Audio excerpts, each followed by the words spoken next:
Alright, so trying to repair my trunk latch here. I had these spot welded on temporarily so I could test this out, make sure I had the gap right and everything.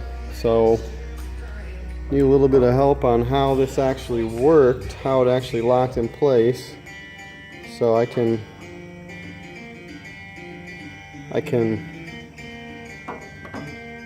you know, get it to lock it down.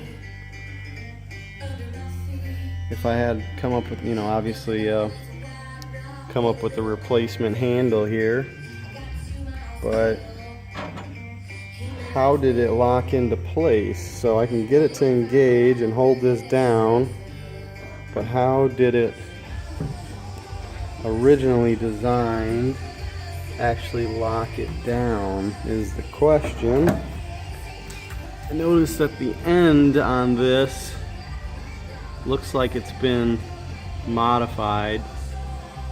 There's a piece inside there, probably won't be able to see it, but there's a piece inside there that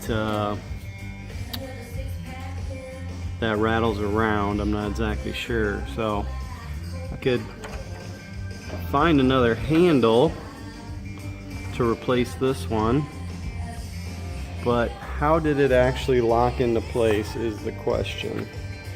If anyone can help me out with that, give me a little bit of guidance, it would be appreciated. Alright, thanks.